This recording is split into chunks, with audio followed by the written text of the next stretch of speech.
दो बिल्लियां और बंदर। दो बिल्लियां आपस में बहुत अच्छी दोस्त थी।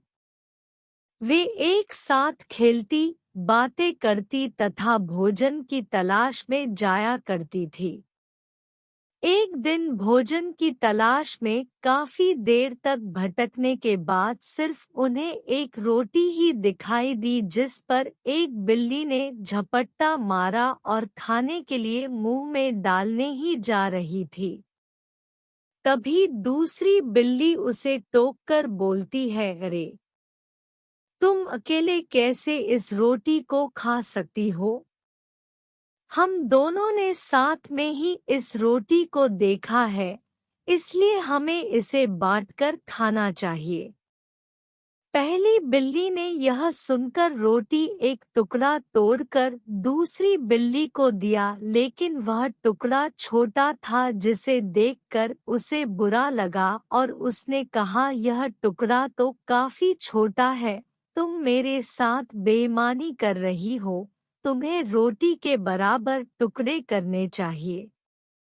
इस बात पर दोनों में बहस हो गई और झगड़ा होने लगा। उसी समय वहां से मोनू बंदर गुजर रहा था।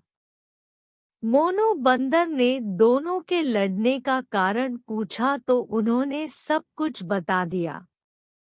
मोनू बंदर बोला, इस बात पर लड़ने की जरूरत नहीं है, तुम कहो तो मेरे पास एक तराजू है जिससे मैं इस रोटी को दो बराबर हिस्सों में बांट दूं। बिल्लियां मान गई।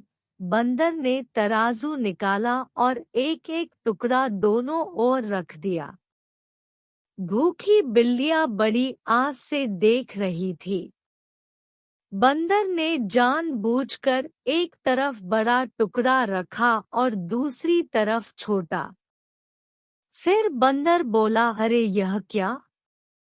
एक टुकड़ा दूसरे से बड़ा है, चलो मैं इसको बराबर कर देता हूँ। यह कहकर वह रोटी के बड़े टुकड़े को तोड़कर खा लेता है।